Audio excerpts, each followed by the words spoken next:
Welcome to Talking in Stations News. This is David. Oops, this is Matterall. This is David Matterall. I'm here with some friends. Dirk McGurk is here. He said hello. And we also have Ivy, who's with us today. Hiyo. How are you? Good. She's from Sixth Empire. Okay, so let's go to the headlines. Your news today is that CCP has improved the Eve portal. Let's have a look at what that looks like. I'll go ahead and let's see. This is what it is. It's CCP fully opens up the Eve portal to alpha accounts and expands the pilot services trading function to include skill injectors in addition to Plex. So that's now Plex and injectors that you can trade, but only in the Jita 4.4 marketplace.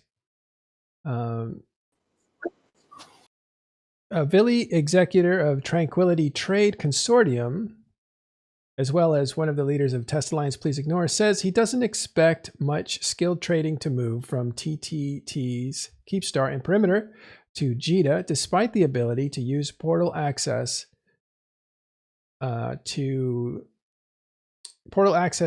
the skilled trading market in Jita. All right, that's our quick headline there. So I looked at this new upgrade to the Eve portal, which is basically the app for your phone for Eve Online. It's not Eve Echoes. It's actually an app for Eve Online. You can do a number of things there. You can trade, you can change your skills, you can check out your characters, you can write email, and that's all been improved in this new version. So make sure that you update it. I'll read now the dev blog really quickly. There's been a major update to Eve Portal, the official companion app for Eve Online. Players who are alpha state can now have full access to Eve Portal's features. This includes the Jita Plex market, skill management, and everything else that was provided to Omegas only. Further increasing access to Eve Portal, the app is now localized in French, German, Russian, Korean, Japanese, and Chinese. In addition, have you noticed? I'm sorry, I don't mean to cut you. Like, I was reading that part right there, and then, like, I'm reading, I'm going, isn't this like? Well, see, they need Italian, like, other than Korean, they need Italian, and it would be like the Axis and Allied powers. I don't think that's what they were going for, but what is surprising. French, German, Russian, Japanese, Chinese, obviously English, right? That has a couple countries involved there. What's interesting is how they put so many languages up all at once. I guess these are all in the rookie chats though. Like, they've put a huge recruitment process on making sure, like, even like I said, the player help channels for like the other languages. They wanted people to come in to, be able to, hey, I only speak French, and they get help in French, right? So the fact that they've put all these languages into this new update, I'm actually really impressed. Yeah. Well, I would think that once you have localization in place and things like that, number one, you have the people that can then, okay, look, need you to work on this, need you to work on this, need you, for the app. Yeah. Well, and Sully makes a good point there, as Sherian C in chat, that these are the languages that are localized, as you were saying, in the game. So, but yeah, I wonder what it takes. It's great, though. The app now broke all that open. I'll finish reading this dev blog real quick. In addition, you can now trade and use skill injectors with Eve Portal. The buying and selling of skill injectors in Eve Portal will only take place through the Jita 4.4 market. Last but not least, the overall UI layout for Eve Portal has been redesigned, as have Eve Mail and calendar interfaces within the app, representing a significant visual update. We don't have a picture of it, but you'll have to download it on your own phone and check it out. It is actually pretty. It's sexy. Pretty nice looking now, yeah. It threw me. I'm like, Eve has sound, and then the app has sound. I'm like, what is this craziness? Like, Eve is not supposed to have sound. The app shouldn't have sound. So, but I'm super impressed. Like, I love this new layout. Yeah. All right. Awesome. By the way, do you use that, Dirk? Do you use that app? I do. Yeah, I do too. You know what I'd use it most for? Emails. Me too. Nobody emails me anymore. You need to log in though, my friend, and undock. I can still get email. I'll email you, Dirk, so that you can have somebody to write back. Sorry, don't worry about it. Like if you want to do a transaction or something, it's like I can check that too. Let's be pen pals. All right. Well, let's move on then to other news here, because we have a bit going on in the war zone. This is, let's see, Delve prepares for major offensive tomorrow with multiple important timers during EUTZ, including the infrastructure hub at DTAC-W, which was Imperium's main super capital staging system until they moved to Helm's Deep of E3OI Tech U. Today, though, they got kind of worked over, at least the Sotios did. They lost one in Knoll and another one in DTAC-3. Let's have a look at those kill mails.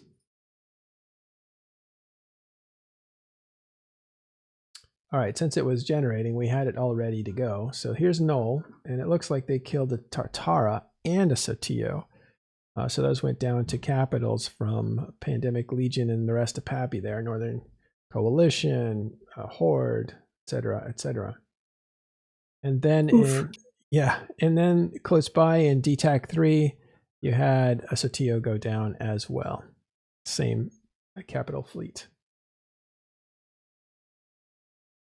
Hey, Dirk, did you see the Helm's Deep? Was there not much on the defense side there? I mean, no, it didn't defend itself, and there was no fleet there that actually got shot either. So that looks like it was completely undefended. Same with this other one. So, yeah, I'm assuming that they were not defended. It definitely looks like they weren't. My question, like, I'm not huge into the war at all. I have no interest. I will not lie. But why not? Like, those are pretty big structures to just let go poof. Well, as we talked about yesterday on the news, the new strategy of Imperium is to defend Helm's Deep. That's what I was going to ask you about. I don't know if you guys seen this. Let's go to .lan. And .lan Delve. We'll go to Delve here in a second.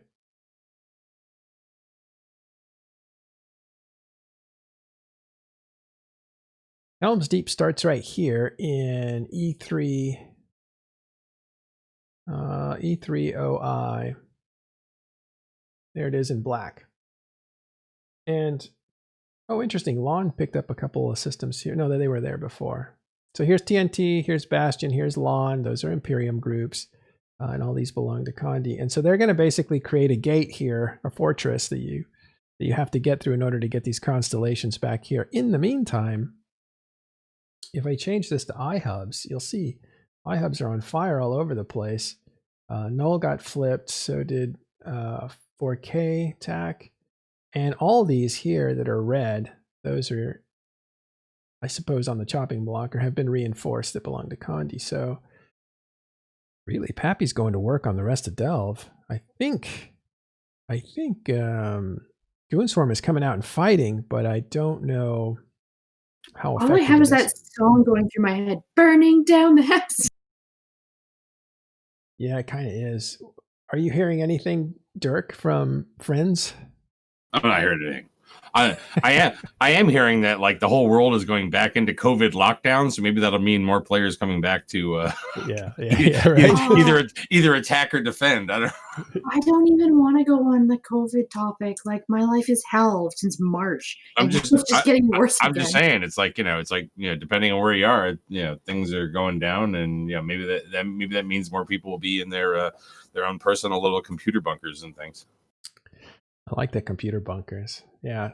Sorry, Ivy. I know that you're a lot more aware of COVID than the rest of us. But yeah, so maybe more activity there. let's have a look. I wanted to look at these things here, and these are the campaigns, so we could see what some of the numbers look like. And for Team 1, which is Goon Swarm or Imperium, and then Team 2 and 3 put together are Pappy. According to this, looking at just efficiency here, it's like 35% to 75 and 80%. I don't know what that means strategically. Let's look at this one here. But if you look at this top line, which has Imperium losing about 28 trillion ISK compared to Pappy's 19 trillion, if I round that correctly. Essentially 19 to 28.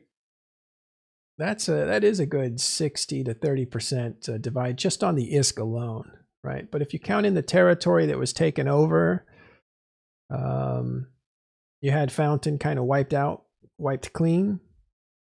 It has since been taken over by Initiative, but I think Initiative is actually heading off to Esoteria. At least that's what was announced a couple days ago. And you had Period Basis getting kind of cleaned up. The iHubs were destroyed is what I mean by that. And then also Aquarius and now Delve. So the territory loss is significant and clear. But also, they're not paying as high a price for doing that. And by they, I mean Pappy. The invaders are not paying a super high price for that invasion. They're actually taking less casualties as far as ships goes than the Imperium. So things definitely are going Pappy's way, it appears.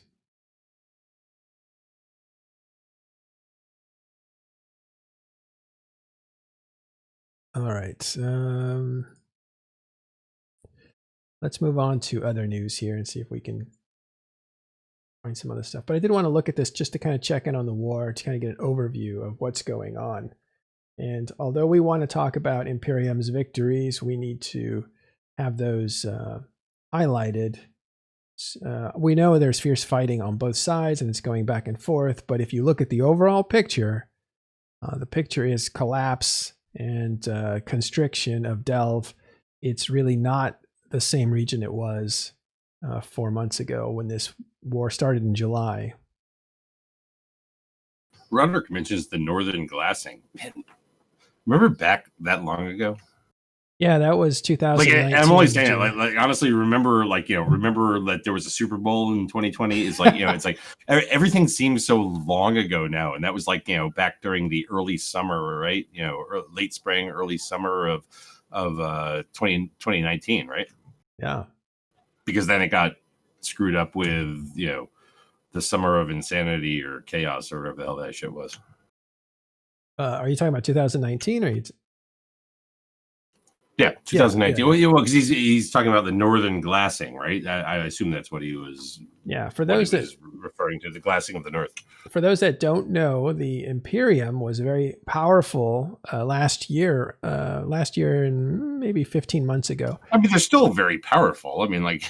Well, I'm just starting there, but they marched up north and they essentially wiped out 3 or 4 different regions, all belonging to Northern Coalition Pandemic Legion, and I think CO2 even got involved in that one. They were around, but they could not be resisted. They essentially took the whole place and burned all the. I think it was I don't know how many keep stars it ended up being, but they glassed tribute, they call it.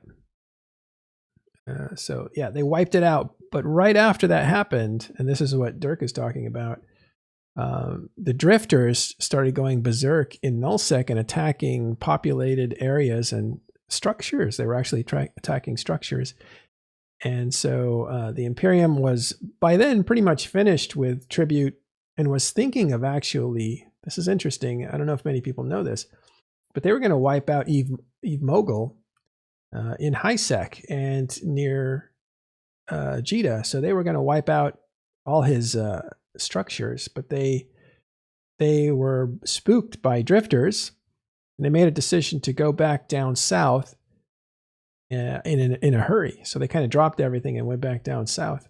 That left Mogul alive, and Mogul then negotiated with Vili, with Goonswarm, and with Gobbins, and they kind of started to form this group that ended up being the Tranquility Trade Tower.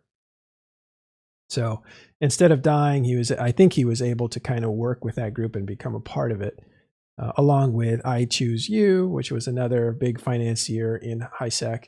And all those guys that had big money in the offshoring that was going on in JITA, they kind of all called a truce, worked together, and now the money is managed by the TTT, and that's Billy, and he puts the shares out to people that are all a part of it. So that was kind of an interesting dodging of the bullet by Eve Mogul that happened there. Yeah, and I think Tranquility Trade Center, we're not sure how much it makes, but apparently it makes, I want to say... It covers the rent. Yeah. They gotta be making some pretty good money. Right.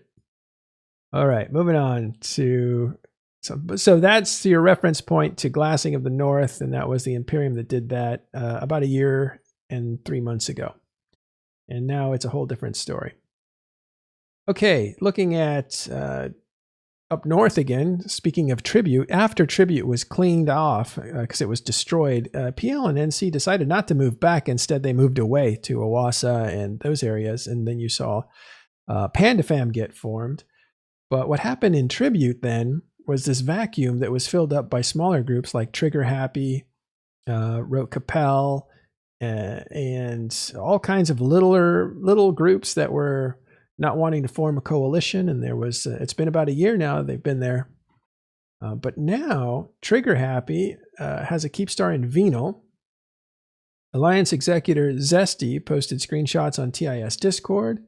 It's located in HD TAC JVQ, the regional gate system to drone regions. So it's connected to Paragon Falls, which is, again, the drone regions. This is after Zesty posted leaks of the fraternity announcement that they would move heavy assets to Venal in retaliation against Trig, that is Trigger Happy, for attacking PanFam and Winter Coalition non-deployed stuff.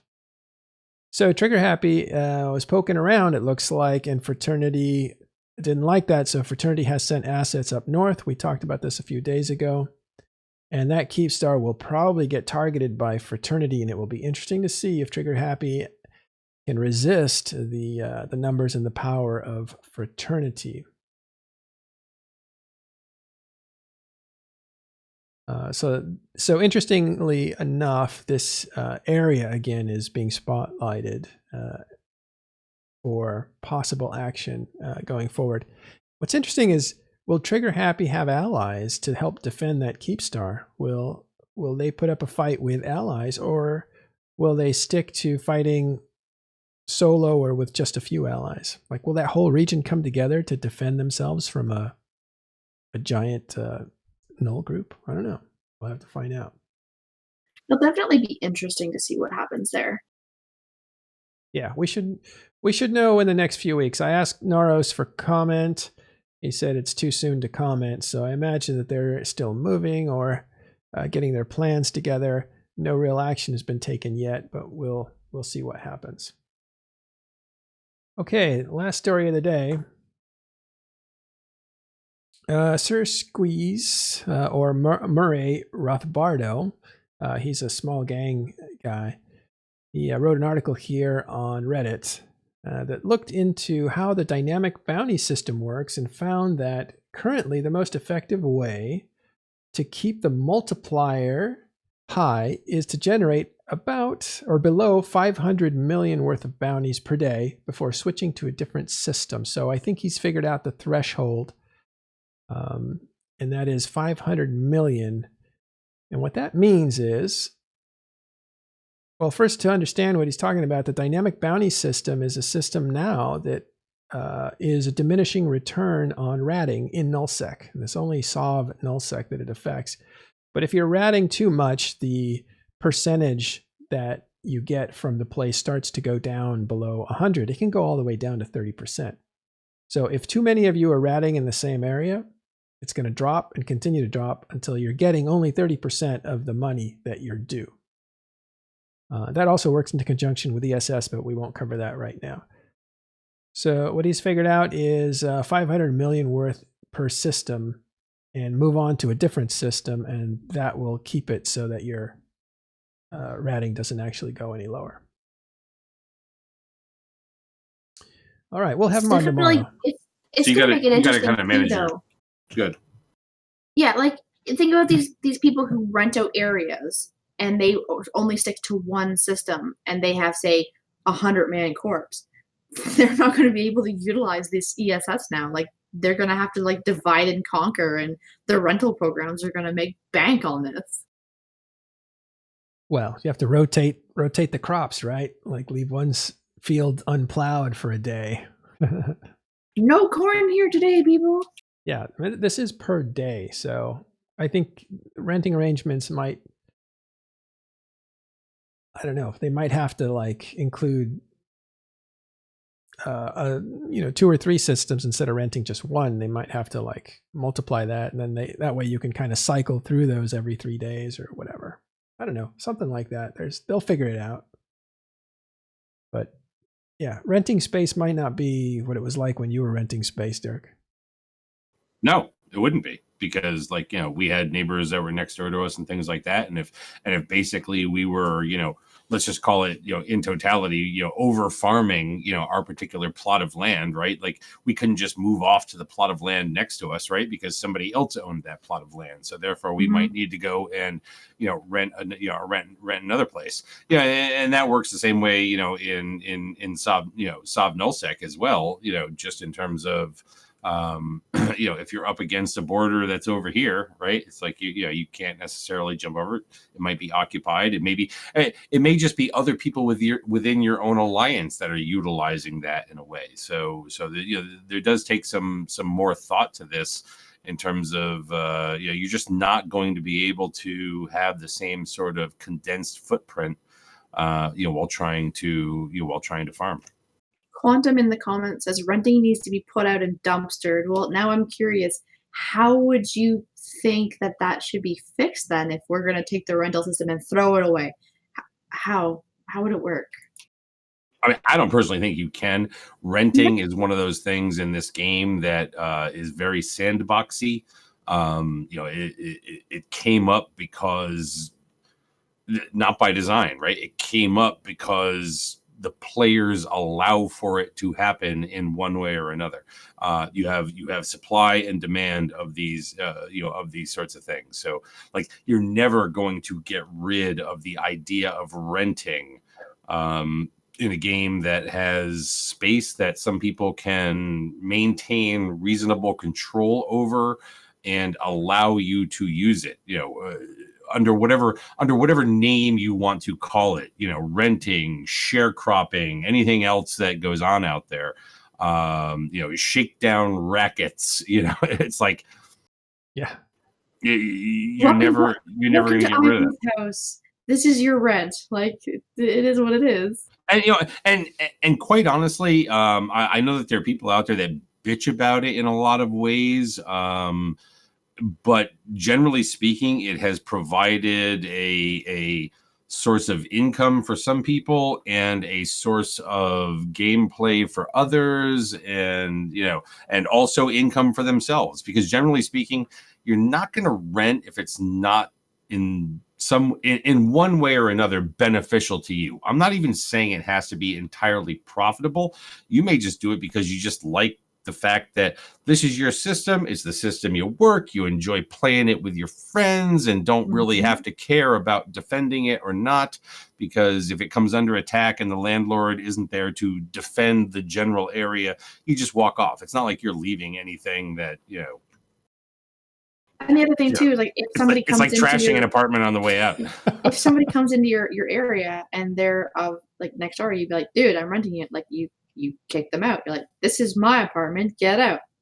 But like people are saying renting is awful and encourages spotting. Well, not all renting places. Like, okay, yes, spotting has a bad rap of the renters or botters, but that doesn't necessarily mean that everybody who rents is spotting. So I think that entire mindset needs to change. Like, yes, we know botting is a thing. Yes, we know it happens. But grouping anybody who rents into that botting category is wrong.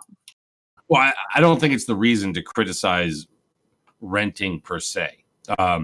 Renting is not what causes botting. What causes botting are the mechanics of the game and CCP's ability to police botting in the game. Like, that's what causes that. I'm not saying like to say that renting causes botting, also kind of, sits there and says, well, any alliance that technically owns sovereignty out there that overlooks botting within their midst also leads to botting, which also happens. So, I mean, I don't know. I get the idea, and I understand over time. Well, no, I mean, I get the idea, and certainly over time, rental areas have been plagued by this, but I just wouldn't blame it on the sort of aspect of this being rental versus this being SOV, because you've definitely had elements in the game that owned SOV and could defend their SOV and still allowed botting to take place there. I think the whole nature of the whole nature of renting, it makes a lot of sense. Some people can play this game 24/7, and some groups can play 24/7, and therefore they are, by virtue of being around, active and able to defend territory very well. And then there's players that can only play on the weekend or once every 2 weeks. And in order for them to participate in some of the harvesting that goes on in nullsec, or to, do the bigger stuff that requires more investment, which is what you want to work up to, you need to kind of work your way into nullsec. That's kind of changed a bit, but that's the way it used to be. So if you wanted to mine the big asteroids, get the good minerals, all that kind of stuff happened in nullsec, but you didn't have the perpetual security situation that you need to do that. So you would rent from somebody else, and then you could play your game, and they got some money. They got a cut of your profits because you were paying them to live in areas that they essentially owned. It didn't mean they fought all your fights for you. So you had to have your own militia among other renters to kind of defend your area, but nobody was going to kick you out of that space unless they went through them first. That was the security advantage of renting somebody's space. My first reaction to it, when I think I wanted to move to Fountain, and I was looking for a corporation from Fountain because there was this new corp, and it was a young guy, and he was saying like, yeah, we're in Fountain, and if you want to do nullsec, join my corporation. And I thought, oh, cool, my chance to get out into nullsec and to mine big asteroids and roam around. And I said, so who protects you? Is it Pandemic Legion? Because they owned Fountain at the time. This is before they got kicked out by IT Alliance. When the moon SOV went away, basically. So this was during moon SOV. So the point was, he said, oh no, Pandemic Legion doesn't patrol this area. They're busy going off and fighting their campaigns. It's Brothers of Tangra. They're the ones that do the policing around here. And so I thought, oh my God, Pandemic Legion is so good. They don't even bother to police their territories. Like, they're out fighting wars, leaving the policing action to some other group. It was just such a multi-tiered environment. So it seemed very interesting. I never did join that group, but I like that idea of multi-tiers, multi-roles, and different people fitting in different areas. I thought that was pretty cool. I never was a renter, though. I never did rent. And I probably should have, and I probably should now, because it's the kind of lifestyle that I could actually play. It's its own thing. And I have to say that at the time that I rented, it wasn't necessarily, or at the time I began renting back in the freaking day, like it wasn't necessarily the environment where reasonably lower skill point players could just show up on the doorstep of various alliances and things like that out there, as easily as it became afterwards, when you began to have the more new player friendly sort of entities that grew up, right? Like there was a time when it was like, and I know this sounds like, frivolous now to a lot of people, but like, where it was like, bare minimum 20 million skill points and can you fly this?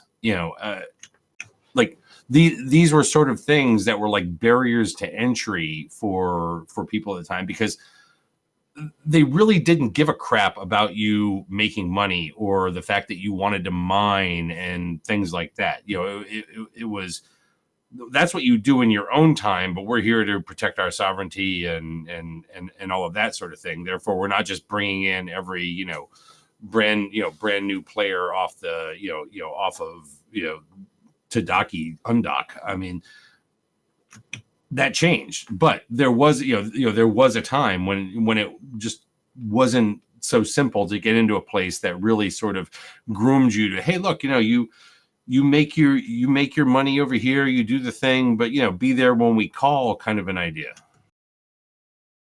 Yeah.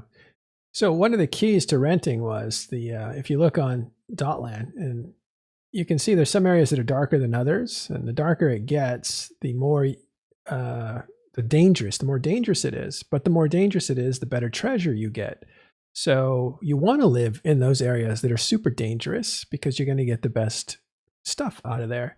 And those also coincided with how much it cost to rent those areas. So the dark reds and the purples would cost you a lot more than these light greens areas here. So if you just wanted to get into nullsec, but you didn't want to pay the high prices of the good loot areas, well, then you would just get one of these cheaper areas. So there was a range of things that you could buy for different shoppers. But TrueSec, after a while, wasn't as important as it used to be, because you could now, I think over the last 4 years, they changed it so that any territory could be cultivated through the iHubs, the infrastructure hubs, into rather good territory if you specialized it. So you could essentially take any plot of land and farm it into something worthwhile. And that created some of the imbalances of wealth that we have now, because a lot of people began farming, and then you had empires that did, corporate giant farming, and those were the guys that industrialized everything as far as harvesting and nullsec, and created an enormous amount of wealth for themselves on an individual level, but also as an organization. There's a difference between organizational wealth and individual wealth, and they're vastly different. But that was one of the problems with the game. And so now with the scarcity changes, they're trying to go back to something of what they had in the past, which was certain territory will be worth more and be more valuable. And other territory really can't be cultivated in that way. But it's not going to go back to the way it was. Now it is, if too many people are in one place, you're going to over farm it. Right? That's what that dynamic bounty system is. And that's what Murray was talking about when he said, if you do 500 million a day, that system will be fine. But if you go over 500 million a day, well, now you're starting to reduce your income because you're getting diminished returns on that system. It will degrade. And that's meant to make people spread out. And again, when we got on this topic, because how is this going to affect renting? Well, it might be that you rent, instead of one system, you rent 3 systems and they rotate through, or you rent 2 systems and they just do one day and then do the other, and that way, I don't know, maybe you somehow find some kind of balance there. That's how I think it tends to affect people in very similar ways. Whether you're an alliance, where people want to rat and mine as close to home base as possible, that sort of thing, or you're a renter, and you've got your single system. It's like it's only going to fundamentally support a certain number of people, doing these activities for a certain period of time before you're now getting into diminishing returns. If you try and put 50 people into a single renter system, or hell, if you try and put 50 people into an alliance system that or even a corporation system that just can't support that, it's going to affect people the same damn way. It's like nobody wants to spend more time to get less because there are more people around. So therefore, you're going to have to find a way to spread out. Yeah. Would you ever go back to renting? No, I wouldn't go. No, I don't think so. I mean, like, no, probably not. No. Too much organizational work.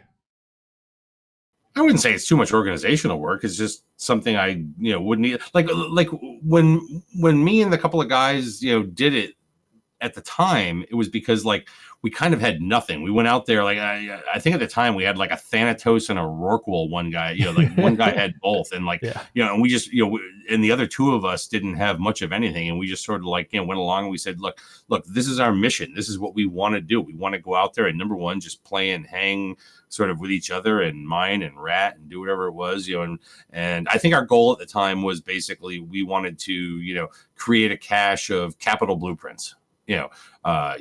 Mods and components and chips and things like that. We want to get our own because for us, building our own thing and doing our own thing from the ground up was what we wanted to do. That's what we went and began to do, and ultimately we did it. But it sort of went on from there. Mm-hmm. Yeah, it's funny. I remember somebody saying, okay, I got a corporation. I'm going to come into your alliance and I can provide 2 dreadnoughts. And we're like, whoa, yeah, recruit that corp. Bro's got 2 dreads, man. He's got 2 dreads. That's like, I can produce 2 dreads for the fleets. And at the time, that was like big money. So pretty funny. Well, and again, Dan Cook, I don't want to repeat, what I said earlier, but it was like there was a time in this game when, just showing up on the doorstep of some corporate alliance and trying to join wasn't necessarily, it wasn't the Karma Fleet sort of time. It wasn't the brave newbie sort of time. It wasn't, any of those more, lower player friendly, sorts of time. But, you could go out there and you could rent, you could do these things. And of course, at the time, skill points were like, they were a time accrual thing. Yeah. There was no buying your way into being a, better pilot back then. It was like, you kind of had to wait and whatnot. Well, you could buy somebody's character, but they had to want to give it up.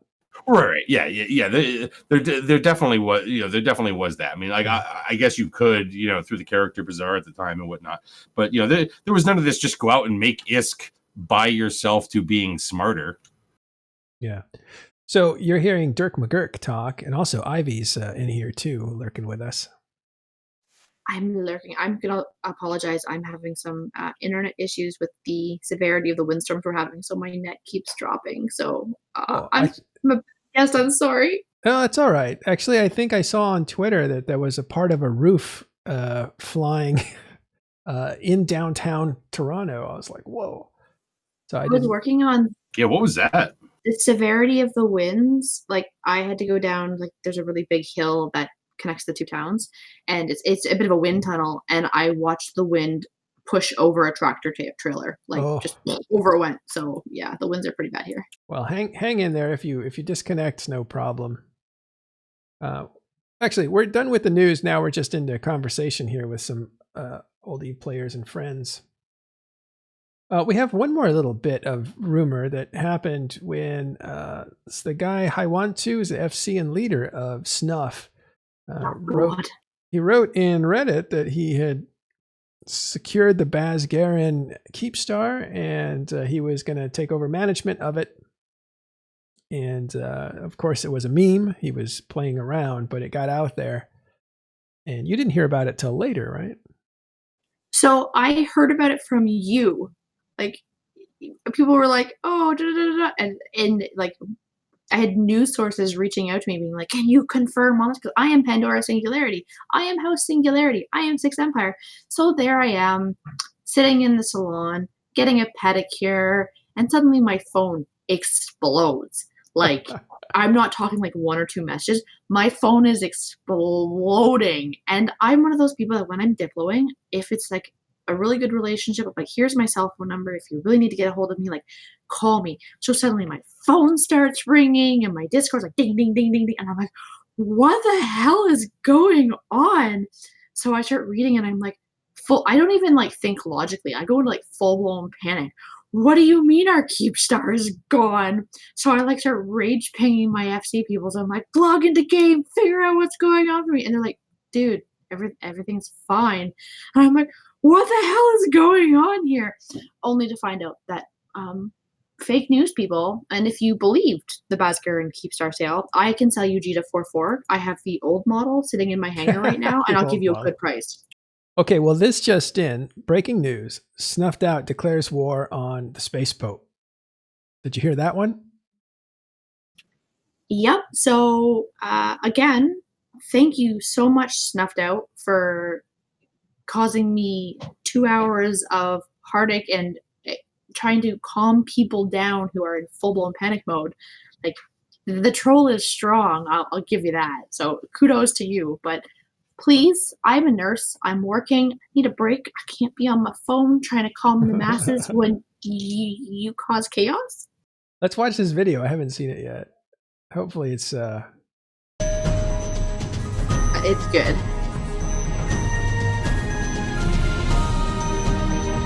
Breaking news.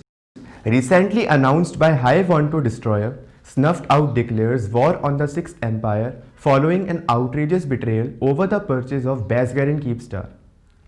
The troops of Snuffed soldiers will bring pain over the 6th Empire and everyone related, he further says. Apparently, the Space Pope himself scammed the self-declared Indian warlord by several space dollars. Stay tuned as the situation evolves. All right, there you have it. Somebody hired. We've seen that before to make some fake news. It was a really good video. Like, I got kicked out of it. It caused me a little bit of chaos today, but I thought it was overall very well done. All right, so the point is there is no war and there is no transition of Basgarin, though. Is that the truth? No, that there's nothing happening with the Keepstar. It is staying as our Pope Star and will be run by 6th Empire and us only. Okay, so only run by you guys. There's no other stuff going on. All right. Glad we could clear that up.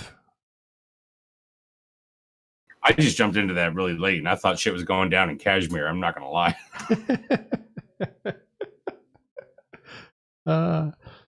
All right. Well, that's all I got. Do you have any announcements or anything that you want to put forward? Please, Snuff, give me a break. Please, for the love of Christ. Please. All right. You know what? I as a surprise, I did hear from Naiden today. And shut up. Really? Yeah. How's he doing? I don't know. Is he like a grandfather now? Like I don't know. I feel like I haven't seen or heard from Naiden in I know generation. At least 3-4 years. Naiden was the editor for Crossing Zebras, which was like a news magazine for EVE Online with nice articles, great art, and a handy website. It also had a podcast that used to run every week, really.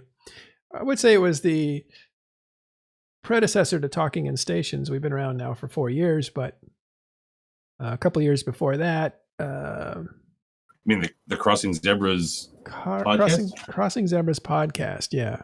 Did a good year or two, didn't it? It was around for a while. I think it was more than a year. It was more than a year. What? It was 2 years? I don't know. I only heard it in the last Xander Fien. Yeah. So Xander created that podcast. It was a good solid hour every week. And then he went crazy and interviewed everybody running for CSM one year. I think it was like 30 people. Yeah, hold on. See, and now you're going to make me fucking say it, because the year that he did that, the year that he I don't want to say that, did he kind of invent the interviews? The interviews of CSM members sort of thing? In that way, he did. He came before the other group then did it, right? Yeah. Because then the year after he went and did that, he then ran for CSM. Yes. So, but it started probably with declarations of war. Had 2 or 3 guys on. A few podcaster shows would have 3 or 4 guys at one sitting, but it wasn't one individual one-on-one and doing 20 or 30 of those interviews. So I think Xander was the first one that did it in that format. And then, what was it called? Well, it was CSM Watch, but I forget what the root show was. It was called something else. Cap Stable. Cap Stable. Yeah. Those guys are around too. Hoots is around. He said hello. That was pretty cool. He's one of the personalities from Cap Stable. They went, and I want to say took it to the next level. Yeah. Xander and them did it kind of like for that 1 year. They said, let's try and do all of the candidates, sort of a thing. But then Cap Stable kind of took it to the next level with multiple individuals, as well as then like analysis shows and things like that. And they did it for a couple of years. It is one of those things that like burns people the hell out. Yes, it's a lot of work, and they did a very good job. Their episodes were very. You can still go to capstable.net. You can get a 404 here. Yeah, okay.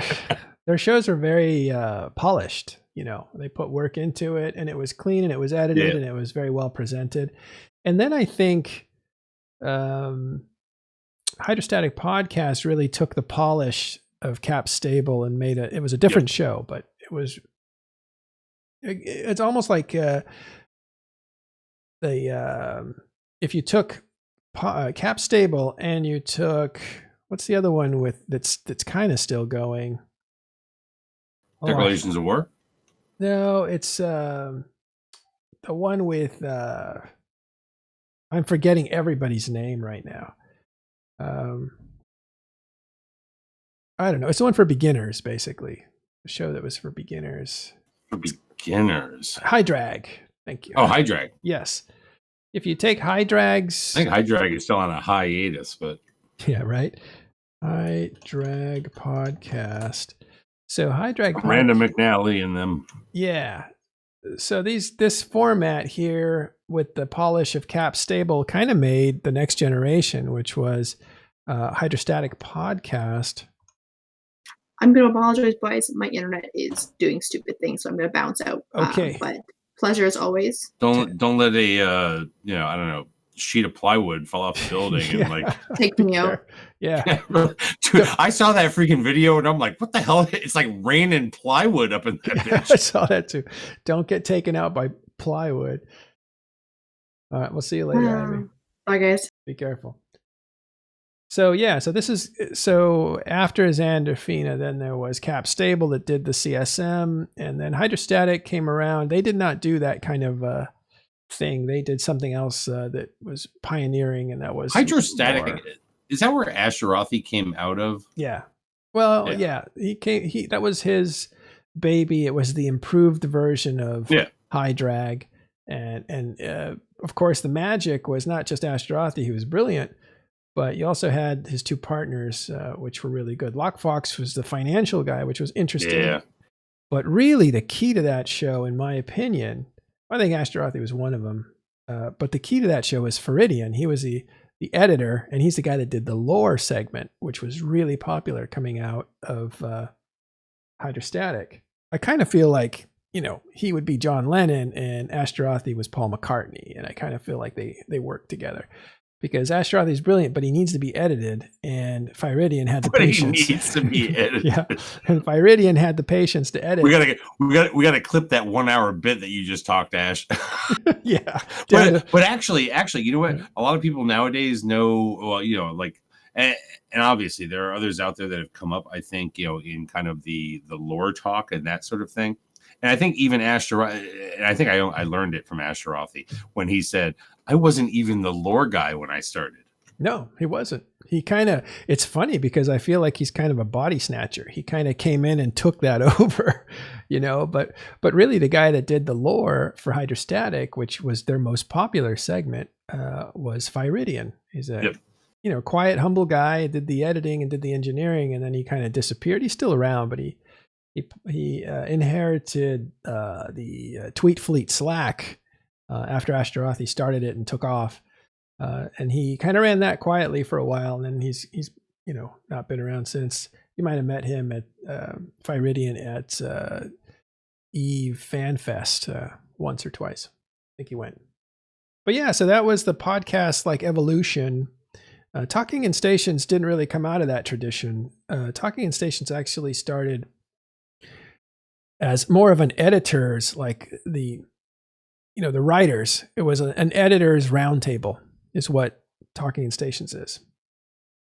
And that's why you and I started it. It's kind of like, that was what the purpose was after it failed. You had already had your own thing going over at Eve News 24. Yeah. It was you, like the couple that I never saw coming and it was so great for so long was you and Seraph Bazarab. The what?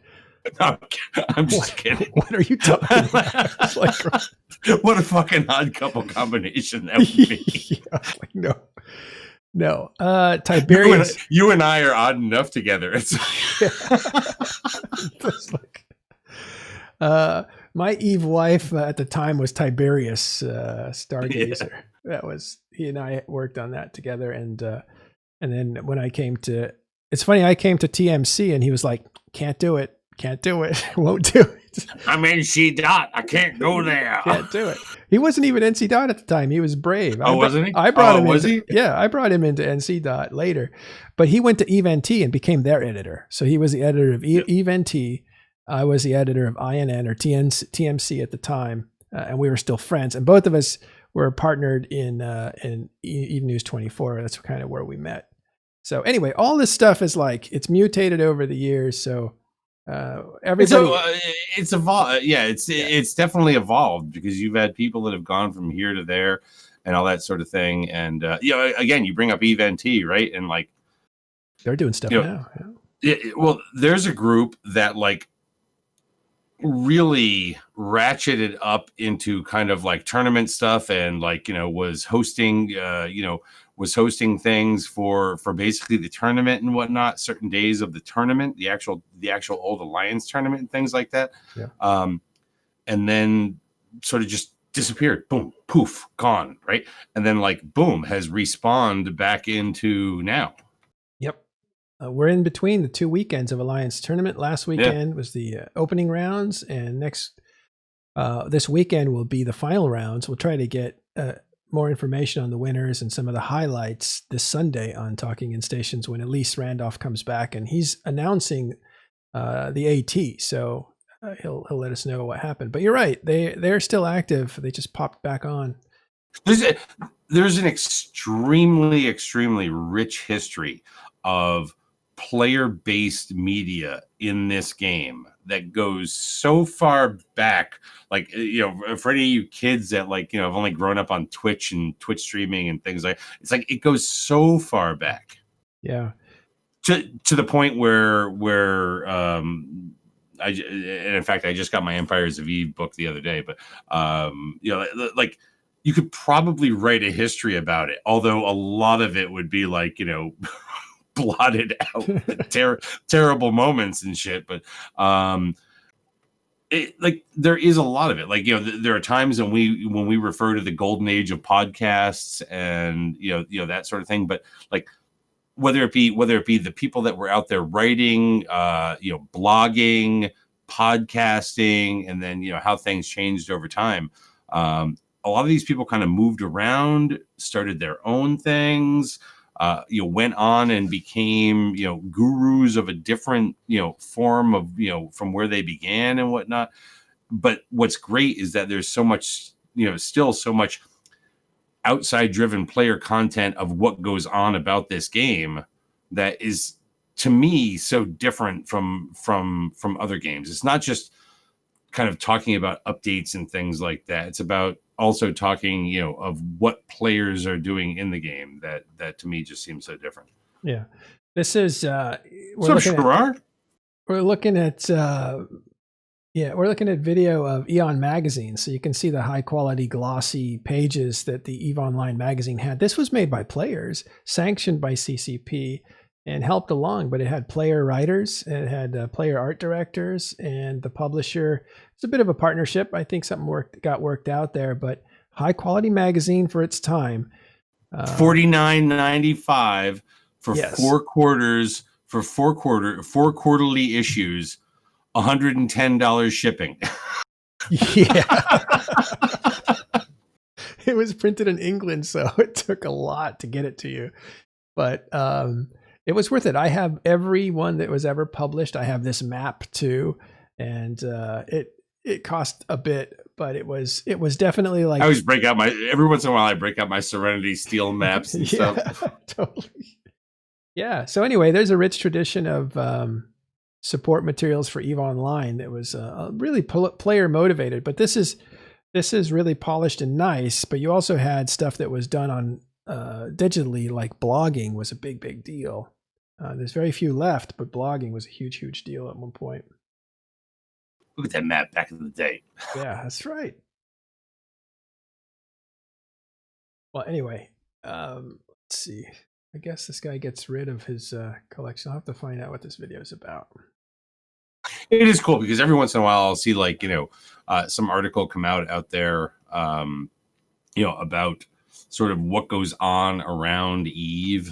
And one of the things that they always talk about is they do talk about kind of the player generated content that is outside of the game, but about the game or related to the game or whatever. And I sit there and go, yeah, you know, this game has absolutely generated all of that. And it is part of what keeps it kind of all together, because even when you lose touch of playing the game itself, which a lot of players do from time to time, you know, they still find a way to be connected back to it. And it's a hook for them to potentially come back, or they do come back, or they come and they go, whatever.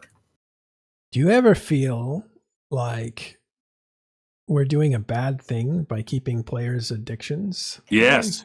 I always feel that. Yeah. I always hate when I try and help somebody's addiction just continue. I like it when people take off and say, I'm winning EVE, and I feel like, oh, good, they escaped the gravity. And I don't want to pull them back into this whole But you mess. pulled me back in. Yeah, I want to talk with them and have that fellowship, but I don't want them to come back to EVE Online and destroy their real lives. The rest of us are still suffering in this purgatory, but you escaped. You should stay in heaven. I mean, it's funny, you know, it's funny because, look, I think that happens, and I think it happens at different times of people's lives. And I think that a lot of players out there have gone through these different times of their lives and have shown back up again when that time, maybe it was they got married and needed to, like, you know, spend that extra bit of attention, and then had kids.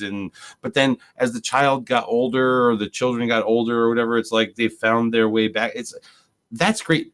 And it's also a testament to just how long this goddamn game has existed for, because that does not happen in games that only last, you know, 4 years, right? It's like somebody may be a balls to the wall player for 3 years and then disappear completely because something in real life happened, and well, the game's dead, and therefore they have nothing to come back to.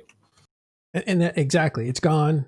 The moment's gone. Those people are gone, et cetera, et cetera. But EVE Online is such a good investment that way, because hey, have a baby and spend 3 years with them. This will still be here when she or he is 3 years old. And then you can come back when things lighten up. You know, I've seen that happen already with 2 generations. Yeah. I mean, you know, and obviously we've all heard the stories of, you know, people who had young kids when they were playing or something like that, and now their kids are playing. It's ridiculous. It's like the war in Afghanistan.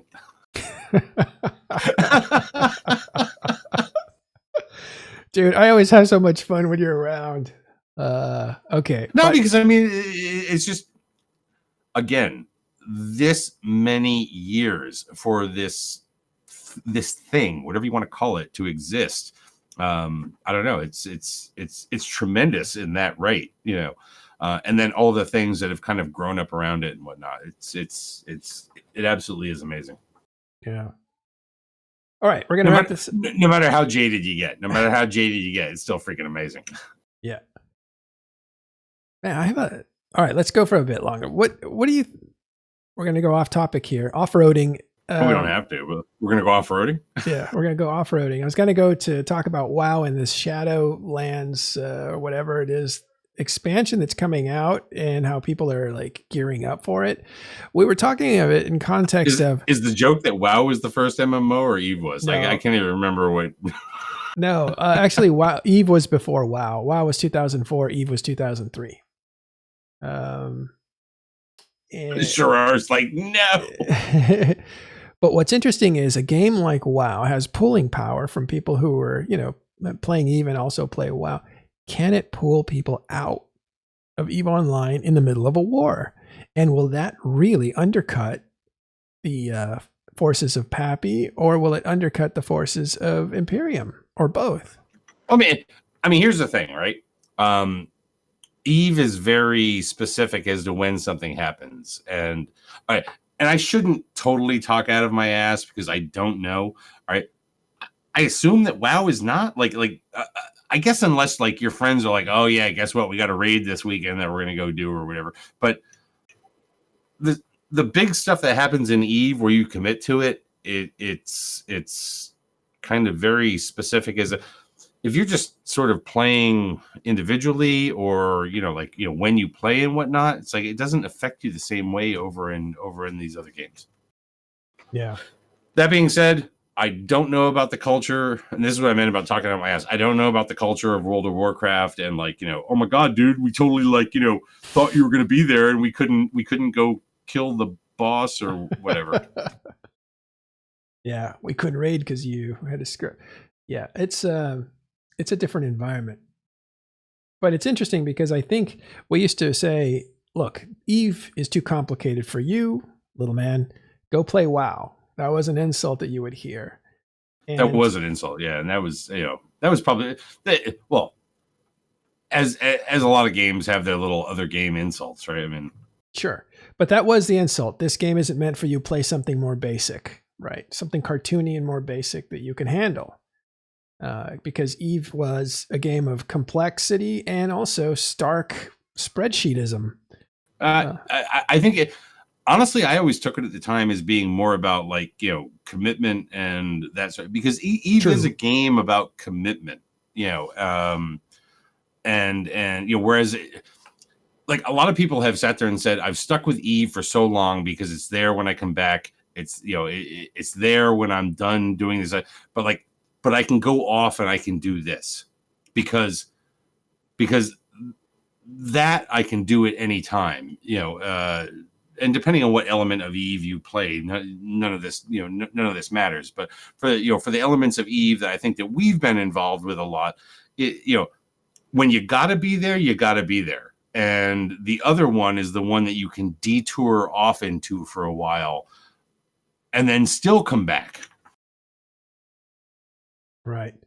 I've heard about a new game comes out and you sit there and go, fuck yeah, Euro Truck Simulator 2020. Yeah. Oh yeah, people love that game. They're seriously fanatics about the Truck Simulator Europe. Where it's like I always said it was like Eve is home base. These other games are just games. Didn't you play Eve is home farming? base. Didn't you play Farming Simulator? Farming Simulator? Yeah. Oh yeah, I played multiple generations of Farming Simulator. I have seen corn in various different bits and graphic settings. Well, I grew up with a ranching family, so I've seen all the farming I want to see forever. Moved to the city. I don't know, man. It's like especially during the summer, when I'm driving around where I live and whatnot, and I see all the big John Deeres out there and whatnot, I'm sitting there going, oh yeah. I've literally said to my daughter driving down the road, I got one of those. You can't really do that with a spaceship, you know what I mean? But you can do it with a freaking certain type of fertilizer that has a tire set up that you totally recognize. That's hilarious. I got one of those. So here's another game called Cyberpunk 2077.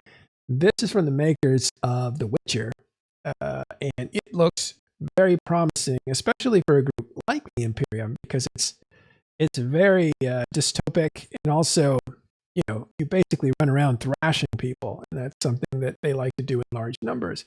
So it seems to me this is about to come out here December 10th. So I feel like that may have been old Imperium or Goons, kind of like, Cyberpunk, whatever. I don't know. Are they like that anymore?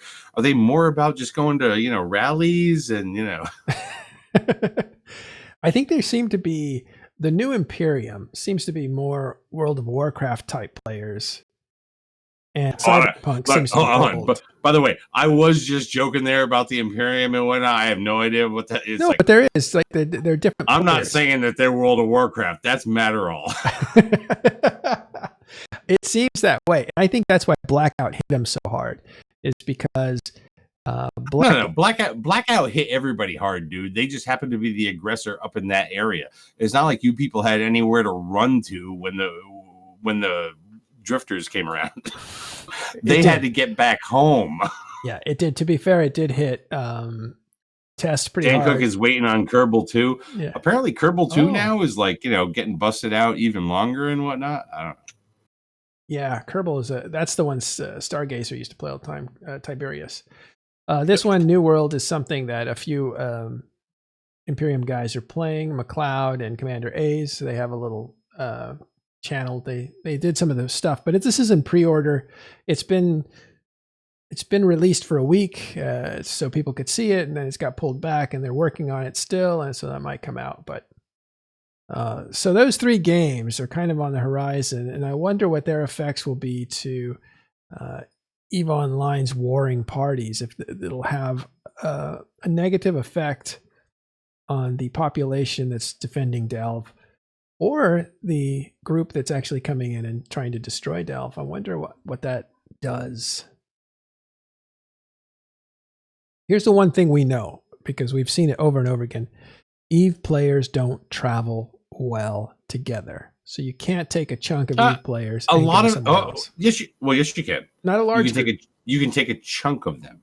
You can take a really big portion of them. Think so? But there will always be people who are like, they wake up one day and they're like, "Yo, where's my stuff? Oh, damn, I'm in the wrong game." And it is, and back in the day, and this to me, honestly, is kind of one of the disappointing factors of things, is that back in the day you could be left behind and still find your personal way out. It's gotten much harder to do that now, and that is an offset to force projection, on the other end of the spectrum and things like that. But it is more difficult. You can't just go and say, "Oh yeah, you know what? Look, I'm going to be gone for a few weeks during this moment. Let me shack up over here." And then when you get back and everybody's gone and it's a ghost land that you think, or it's infested with enemies, there's no just getting out of there as easy as it sort of used to be, based on the Sino changes and all, and all sorts of things that have changed over time. Mainly the Sino changes, honestly, but yeah. That's made it difficult. Well, and that was always one of the gripes that I had personally. I was the Sino chain guy for my corp or alliance or whatever the hell it was, and I would move. I would set stuff up and spend hours and hours and hours and hours and hours and hours and hours. Getting these chains set up and whatnot to be able to move stuff. And when they changed, whether it was they changed jump ranges or, any of that kind of stuff, okay, fine, you'd adapt and whatnot. When they changed the Sino stuff, I just kind of got tired of it. It was just like, too much, because I was the guy that set those things up because I was the guy that wanted to have them personally. And then it just became, okay. I loved freedom of mobility as an individual. I understood it. I understood the ramifications of it in mass, but I wanted it for individuals to be kind of different, because I know that there are people out there who they come and they go, or they're just alone, or whatever the hell it is, and they lost that kind of freedom of mobility. They lost that ability to kind of like leave an organization to just go and do something completely different, or to join somebody else as easily as what they kind of had it before. And that kind of keeps you with the larger group, right? You kind of place your bet like, I'm more likely to stick. Quantum. Exactly, Quantum. I wanted my escape route ready. Look, and maybe this came out of the days when I was a renter, where it was like, okay, it's like there are a few of us to count on. I was at the time the one that had the time to kind of like put these things in place, and and whatnot. But I also, I wanted my own personal mobility. But I also thought that there were a lot of other players out there that also, like, if they decided to take time off, they could do that and not be completely, shackled down to, well, I've got to use this chain that was built by that one guy, and he left, or I don't like they're gone now, or what have you. He's away this weekend. I mean, even for a corp now, to sit there and say, we want to move, we want to leave this organization. I think it entrenches not just corporations or even alliances to some extent. It entrenches the individual. And that was one of the things that I never wanted to see sort of happen, even though, again, I understood how it affected sort of like mass warfare in this game, which got completely out of hand. Yeah, and it's still completely out of hand. But whatever. And I think after, well, let's say Brave Newbies came around, and you started seeing big groups, right? Especially the Imperium. It would make you want to join a group like that, because they're probably pretty stable, right? The CFC was pretty stable. The Imperium itself was pretty stable. They'd last 3 or 4 years in the same place. So that's a real attractive trait of a group, as opposed to a warring party that's moving around or even leaving territory behind, like you might see in a PL organization. So lately, in the last few years, it's been a negative to join a group that is more or less nomadic. These are tropes that we put out there for people to understand. But, a group that moves around a lot and doesn't stay in one place because they don't want to get bored. Is trope the word? You're using trope, but like is trope not the word? I don't know. Trope is like I don't think it was the word. It's like an archetype, isn't it? Archetype, basically. In other words, I'm making it sound very basic with words that have been used for thousands of years in EVE Online. So forgive me for being very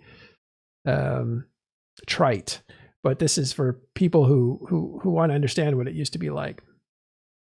So I don't know. I think if you're in the environment that we're in, you want to stick with a group that has stability, and that looked like the Imperium. But even them, as you can see now, are not necessarily stable when everybody else decides to attack them, which is what's happened. So it is difficult. Which is really, which is in fact really interesting, with kind of like the war that has come around again. It's just like, it feels like the fucking, beginning to Battlestar Galactica in a way, right? It's like, the second BSG or whatever. Like, it's like, this has happened before and it will happen again. Right. And quite honestly, if EVE lives long enough, okay, what the hell is there going to be? A fucking World War B3, 4? It's like, it just seems like that's the way that this kind of stuff goes down. This stuff has happened before and it will happen again, because EVE continues to live on. But this is the end of the chapter. We've been in a long chapter here since 2000. I don't know. I think it depends on who you hear it from. It's like, isn't this the Forever War? And okay, fine. Let's just say this is a big giant book called the Forever War. But guess what? Every few chapters we hit the end of what? Particular segment. Yeah, I mean, my whole speech about the continuum of war was that the war has never stopped. It's just been boiling over. But I do feel we're coming to an end of this. I think Caleb said at one time, and I disagree with him, but the way he put it is, isn't EVE history just Goon history? And I feel like because EVE history happened before Goon history did. So therefore, it did, but that feels like ancient history now, right?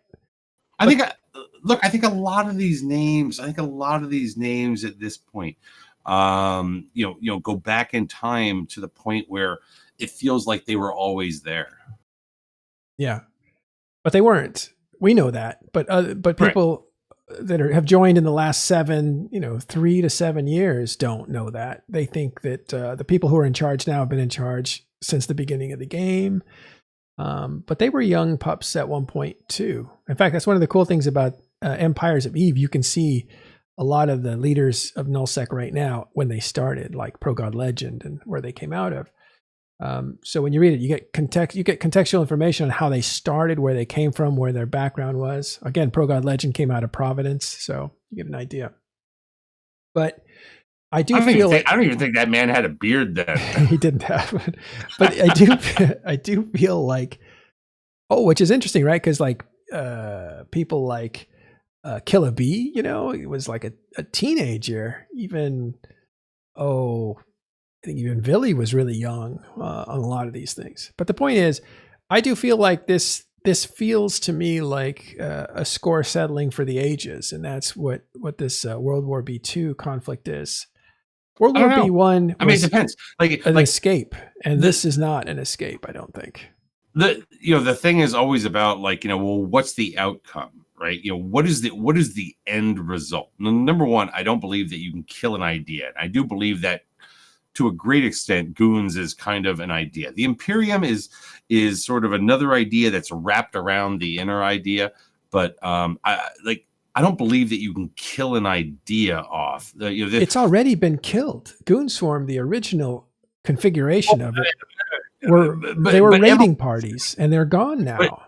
But evolution does take place. I mean, like they formed in some place and they grew and they became something and then changed, and all. Like evolution takes place. But like they at least have a history that can be traced back, to like, I don't know, whatever history. It's just some roving band of $10 payers or whatever the hell they were. I don't know if you have the same strains of Goonswarm from. You might not.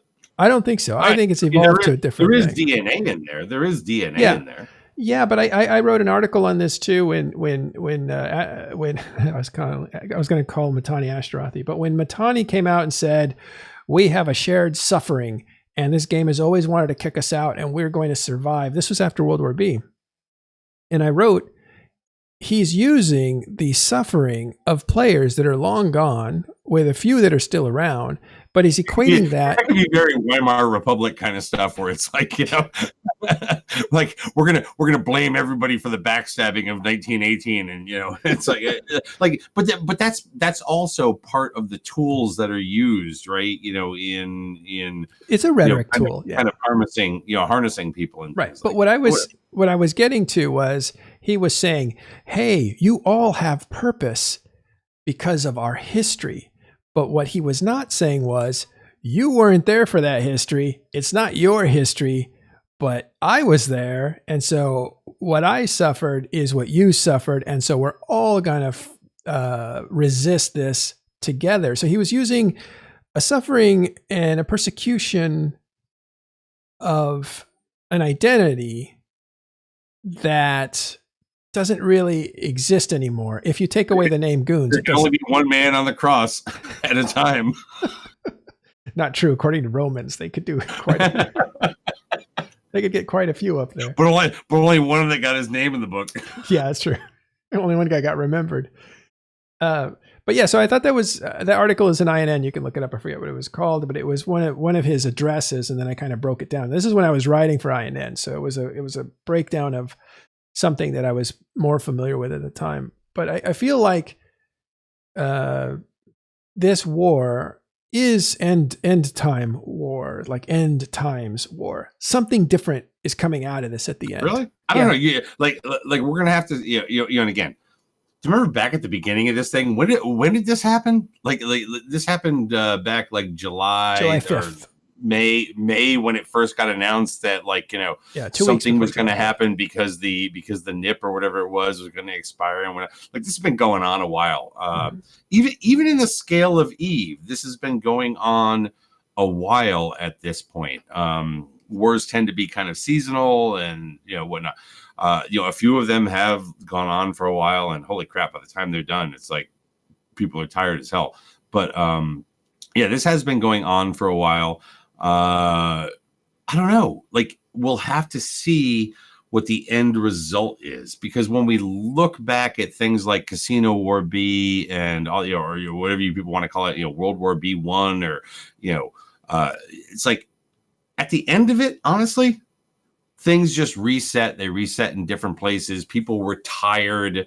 Groups made their way to wherever the hell they were going to be, and then they reset. And then years went on. And then the nuts got up again and decided to go do things before like something serious kicked off once again. Right. Yeah. Again, another great thing about EVE Online, because it exists so long, it allows those sorts of things to take place. It'll be interesting to see whether or not you can actually kill somebody. Remember the old thing, like AAA can never die. I don't remember that. I don't even know. For all I know, AAA is still out there someplace. I have no idea. Okay, but I'm pretty sure that they're dead after the third time somebody said AAA can never die, and then they finally did die. But I just don't think that that's something that happens when what you still have is an idea out there. Yeah. And the idea isn't just the idea of goons. The idea is the idea of people who are into kind of this sort of empire building and whatnot around around a core of individuals who are committed, and then the people that bring it into its gravitational pull, sort of a thing. I think there's a number of organizations out there that are more like that now than certainly they used to be. Yeah. Speaking of AAA, Zelmox tells us that AAA is out there now, and Makula is back, and he was there. Makalu. Dude, I swear to God, why every time I come on, do I have to correct you with your pronunciation? Because I get away with it when you're not around. I don't do it because I hate you. But here's another thing. But Jeff Rader is back, and he's... By the way, Makalu cries. Sindel Pelion. Look it up on Google. I flew with Makalu, and I don't remember him from that satirical video, but whatever.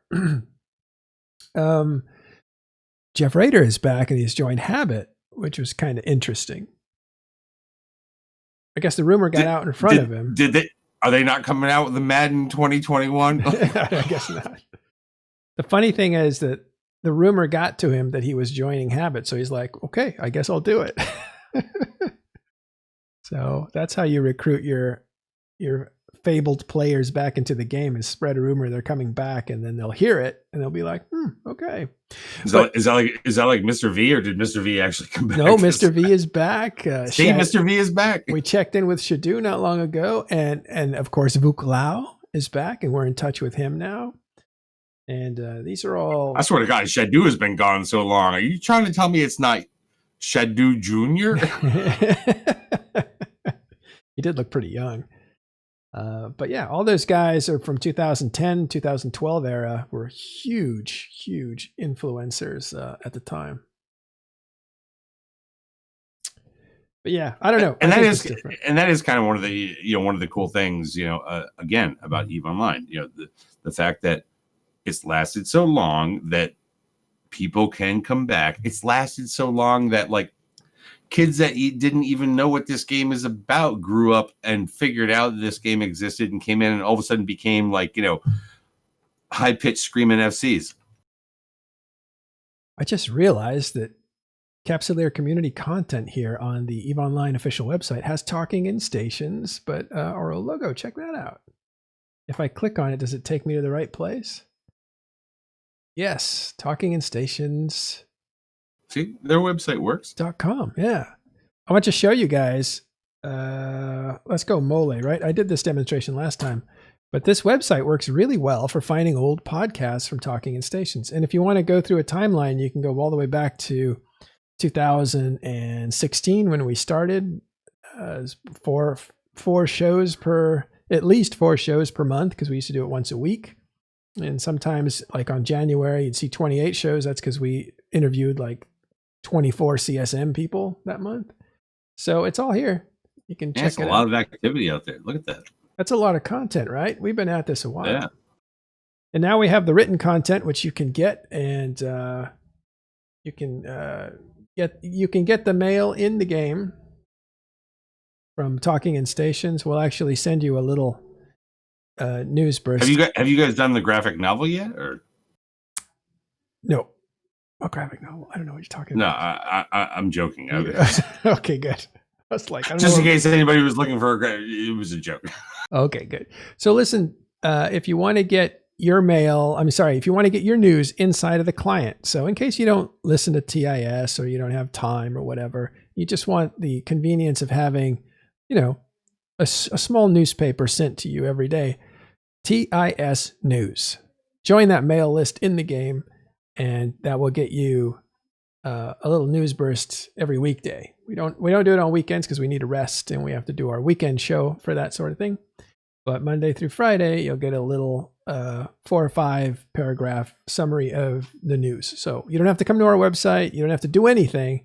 Just sign up for TIS News and you'll get an advertising free. There's no advertising in it. There's no plugging. We're not trying to get you to come to our website. It's literally just clean news written from TIS. So, dude, do you have pink headphones? Yeah, they're purple. I call them salmon. No, they're not salmon. They're like a purple, actually. They just look pink. It's a signature. Cool. It's my look. Just your look. There you go.